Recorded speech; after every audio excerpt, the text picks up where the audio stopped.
Welcome back to the Manage to Win podcast. I'm your host, David Russell. Today's episode is sponsored by Habitly. Let me ask you a question. Do you have anybody on your team, or have you at times lacked empathy for someone? The reason I bring this up, it comes up in the podcast that we have today with a really top-notch guy.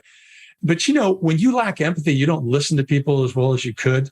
You don't demonstrate that you care about them. You miss information that can help you be better or help you deliver a better service, a higher value type of thing. That's why we have a full course. It's about an hour on empathy on Habitly.com. Check out Habitly.com, 7 days free. You can't go wrong. Build the habits, the essential people skills that you need to be the best you can be and to let your organization thrive. Today's episode is with Tim Brackney. Now, he is the president and COO of RGP. They have 4,000 employees, $700 million company, global NASDAQ listed. And he's going to talk about culture, how to work with people in this crazy emerging out of pandemic and potentially into recession type of economy. Great guy, good insights. Let's dive in.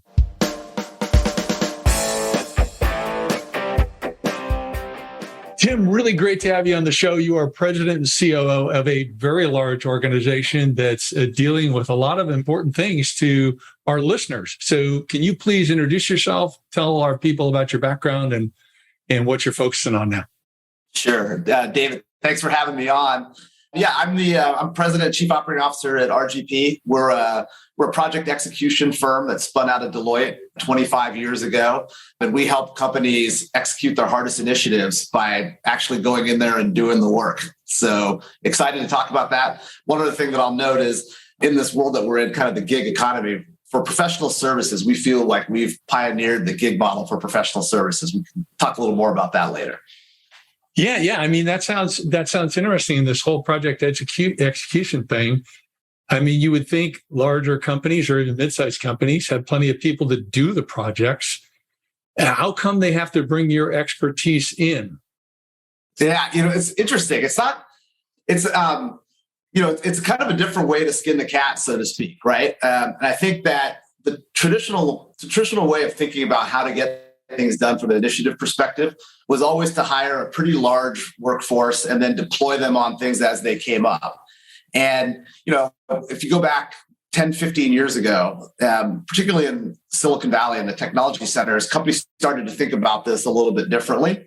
And one of the things that they thought about was, what's my actual workforce plan? Does it really make sense to hire people knowing that they're going to be on a discrete project and then assuming that you're going to be able to find something for them to do after that's over in your ecosystem? It's kind of an inefficient way to think about how you might actually take on some of the initiatives and the change that you have in your organization. So, I think a lot of companies have started to think about their business in two ways. One is run this place. This is sort of your operations, the things you need to do every day. And there's a subset of employees that can do that.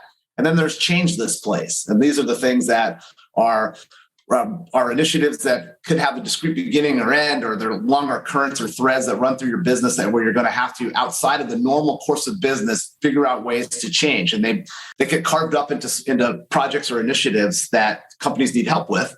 And they think it makes sense to rent that talent versus buy that talent. Yeah, I can understand that. And I've actually been there, done that in the past. One thing our audience may be interested in knowing is, what is the range of size of companies that you work with? I mean, I understand if you have hundreds or thousands of employees, it's kind of a no-brainer. You might need to bring in the project expertise. But what are the smallest companies that you deal with? I mean, we work with early stage startups, for instance. Now, we might operate with them in a different way. We might actually be giving them, if I use my construct of run this place, change this place, we might be giving them a run this place kind of human resource to help them as they're sort of leveling up. So think of that as, putting it ahead of HR or something like that as they're starting to figure out, what's my talent acquisition strategy? What's my HR strategy over time? Do I need to address ESG, DEI, those types of things, right? That's more of a, hey, this is a role-based thing. We don't have anybody in seat right now, but we want to get a running start at it. And then eventually somebody will come in and fill that seat full time. Or they could be going from, say, I'll switch competencies on you and talk about finance a little bit and say you could be going from a smaller accounting firm to a larger one, and that there are a number of things that have to be put into place around controls and governance and things that need to be done in order to get ready for that change. And so we can help them in both those ways. Now, we work with really big companies as well. So it's the initiatives are kind of from an order of magnitude. They get bigger as the company gets bigger and the pace gets bigger and there's less sequencing of initiatives. It's like everything's happening at the same time. But we think and we see that all of our clients, large and small, have both of those strands of things happening in their business and need help with it. So how many employees do you have versus do you also have contractors that kind of fill in as needed? All of our folks are employees. We have around 4,000 employees. The difference in our model is this, and this is one I alluded to and said, we think that we think that at scale, we sort of pioneered professional gig. So we have a workforce of experts who are chargeable or who we pay when they're chargeable, right? And now what's the offset for that? The offset is they get the unique power and control that most professional services companies, actually most traditional jobs, don't offer you, which is the really strong power to say no. It's really effective, the ability to say, I won't travel this week. I won't commute here. I won't work for this client segment. And they understand that there's that ability, that's as important to them as being able to count on the security of a traditional job. That was the original trade-off.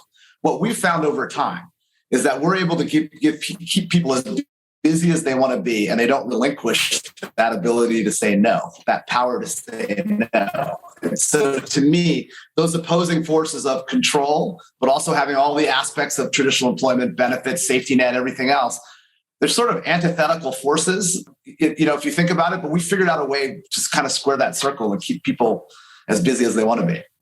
Well, we talk a lot about culture on this show, and I'm really curious because you got 4,000 people, and it sounds like they can be very independent. How do you establish culture with that type of group, and also maintain it, day in, day out, week in, week out, that type of thing?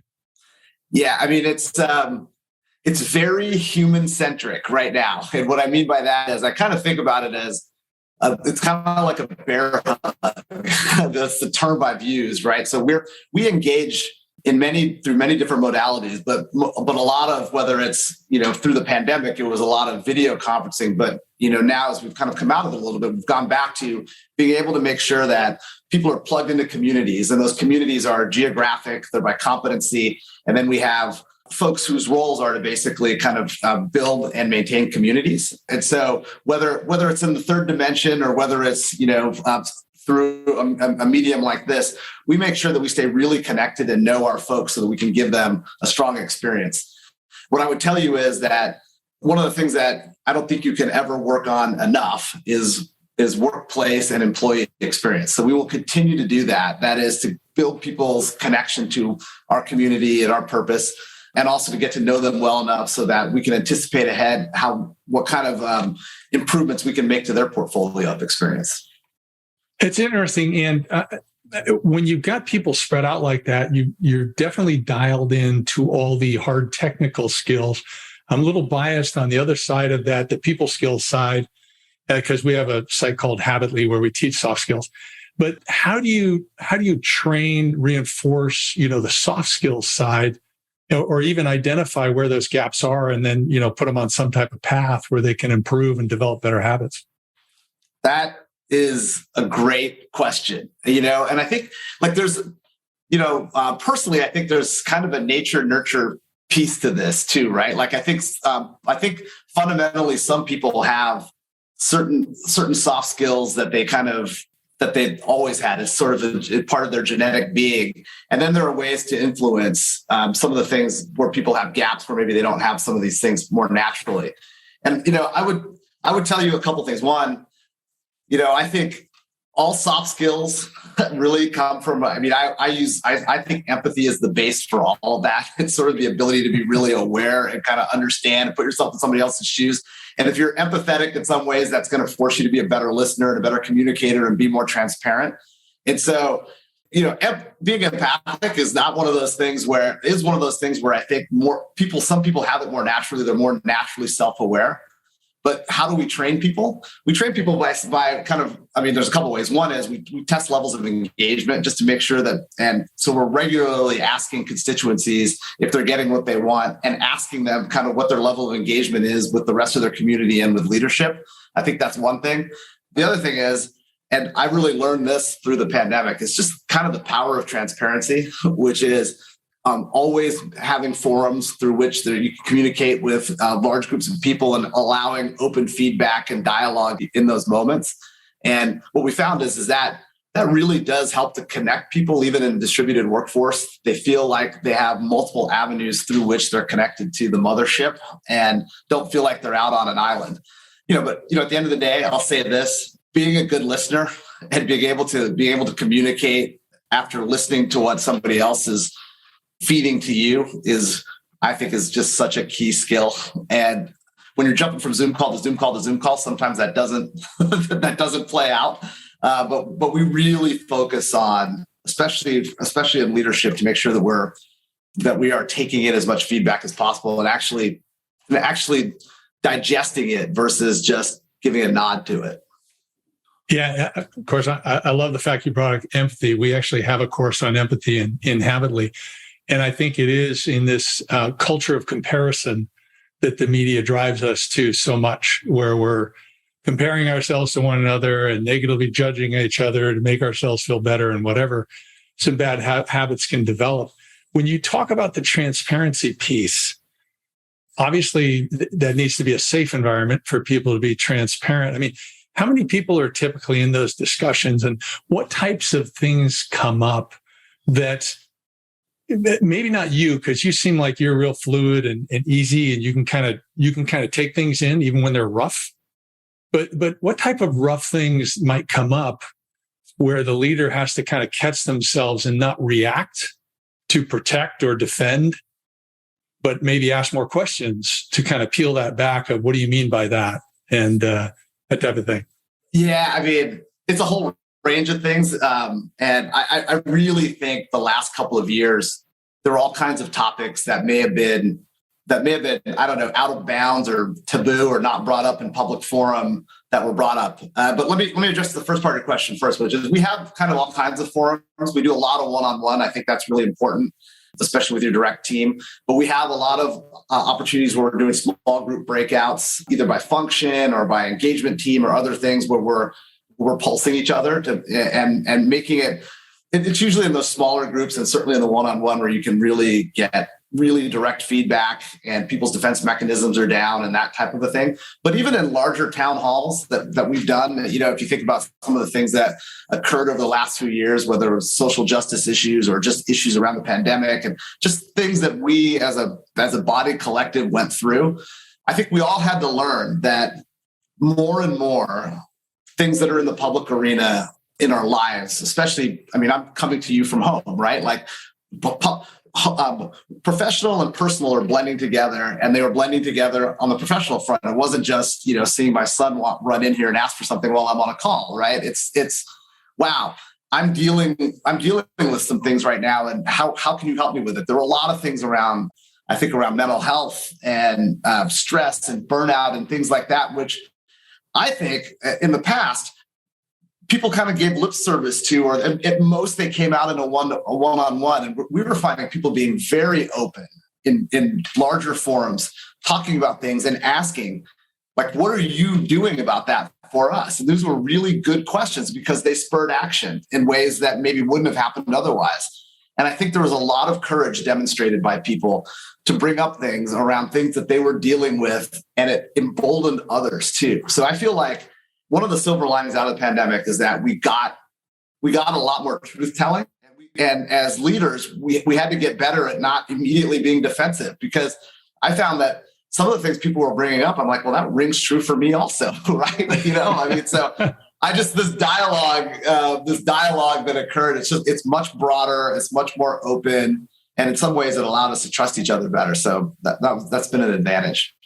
Yeah, it sounds good. Now, have you had to teach people how to ask those questions Because some people, I'm type A, so my challenge is I gotta pull it back so I'm not so direct and ask more of us the same question, but in a much softer way. Have you either on a one-on-one or put together any training for your people that's like, hey, when you're in these dialogues and you're being transparent, we want to make certain everybody feels safe. Here's not the right way to ask a question. Here's the way to ask a question. Has there been any of that? I'm wondering. I think a little. I mean, I think honestly, that's probably an area for improvement for us. I think we have a lot of type A's. I'm a type A. I would get a lot of one-on feedback from my boss and one-on-one about certain things about and which I really appreciated, because a lot of times it was more just the delivery and less about the sentiment. And so I appreciated that. Now, did we do formalized training for leaders? Probably not as much as we'd like. I mean, it's definitely an area for improvement. We've given some of our high potential folks like one-on-one coaching, and a lot of the coaching definitely wasn't centered around kind of what they were doing day to day from their job perspective. It was more around, look, some of the things that we've just been talking about, like it's soft skill things, it's awareness things, it's things that like when they take the next level, they're going to have to be more out front and they're going to be dealing with things, and we wanted to get them more prepared for that. And I honestly think, that was probably another area where maybe pre-pandemic we gave that short shrift, and then you kind of get out there and you realize, wow, like there's a deficit here and we can do something about that. So that's the process we're on now, the journey we're on now. Yeah. I mean, has your experience been like mine? As far as the type A's like us, you can tell me I'm dead wrong, but as long as your tone of voice is nice and it's respectful, I'm like, oh yeah, tell me, I want to know. But if it's condescending or accusing me of something I didn't do or questioning my integrity, it's like, whoa. So yeah. Are you finding that also? Yeah. I mean, tone is huge. And I think this is one of the things I think is great about video conference versus phone versus email, is that at least you can see facial expression. So if I say something to you and it rings as, I don't know, condescending or something like that, like I'll be able to see your face because it'll look like you've been into a pickle or something, right? We can have that discussion. Like I like, that's that sort of level of engagement. But I think oftentimes that's what it is. I mean, I use a lot of metaphors and analogies, and sometimes those don't translate well on certain mediums. So like I've had to learn those types of things. And I think you're right. I mean, tone is so much of the battle. And I think the other side of it is if you've been working together with somebody for a long time, you're likely to give them the benefit of the doubt because you understand their style and more importantly, understand kind of where they're coming from as a human being.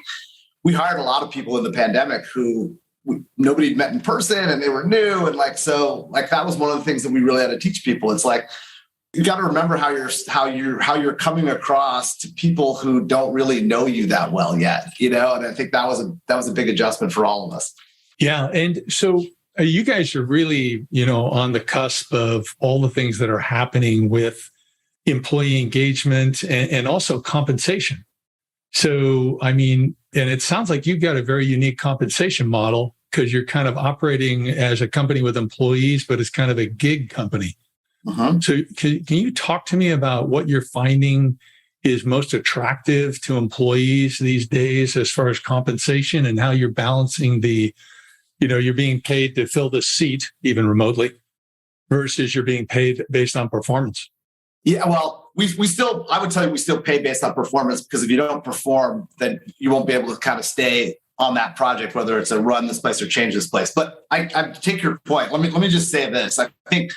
I think one of the things that's really been interesting during the Great Resignation or the Great Reassessment, all the greats, right, is that people were really taking an opportunity to step back and say, like, what is it that I really want? And of course, compensation is really important. But what we've found is that there's been a lot of migration toward our way of doing things. We call it employed gig, because you can kind of get your cake and eat it too, right? Like you have the ability to say no and kind of own your own portfolio of experience, but you're still part of a community and you can have a curated learning journey and all of those types of things, right? But so what I would say to you is that, like, the thing that we've seen that has been the most important is people's desire for control and people's ability to give it.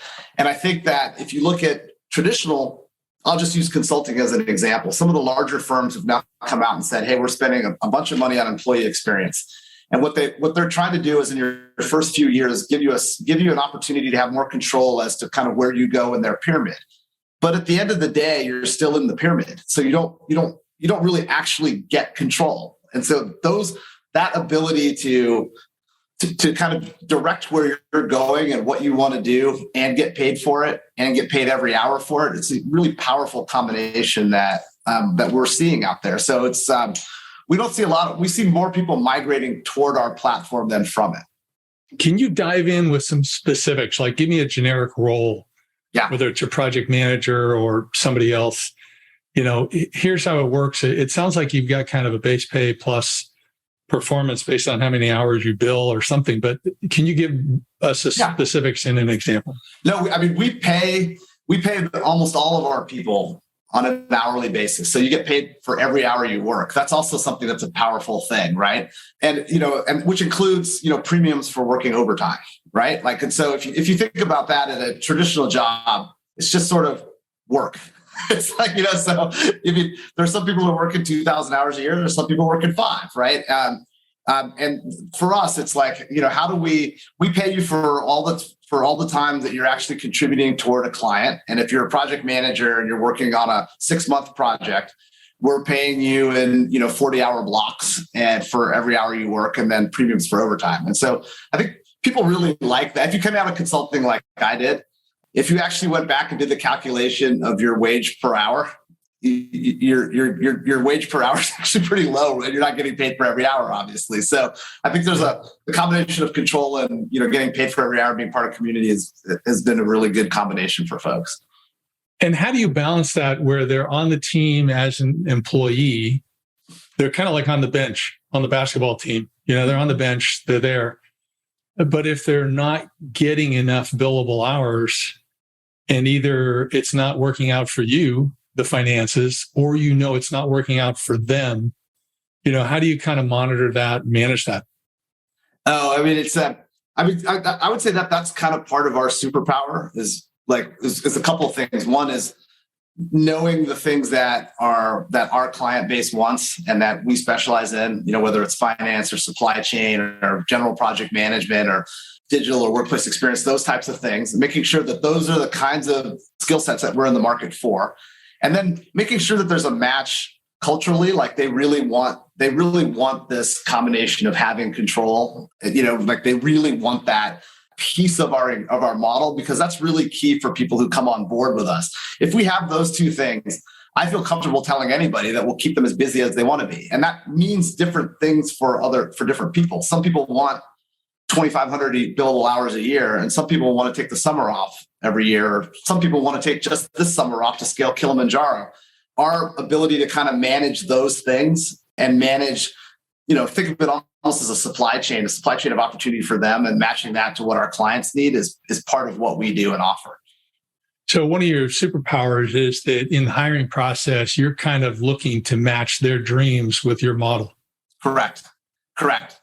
And we try to be real. And look, we started this discussion out talking about being really transparent. Are there times that we get into the market where we're looking for a specific skill set for a project, and we're not sure if this is something that's going to be long-term viable in our network of opportunity? And we're honest with people up front and say, like, look, we have a couple of projects here. This might be interesting for you. Are you interested?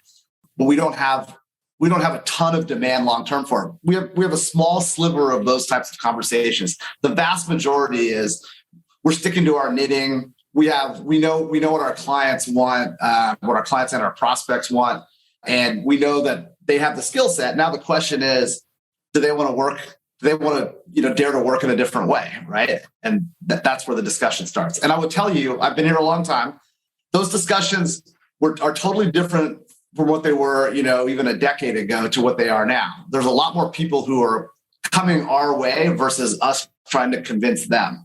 And I think that's a larger piece of kind of what's happening just generally in the market. Yeah, I would agree from what I'm hearing, what I'm reading, and people I'm speaking with also.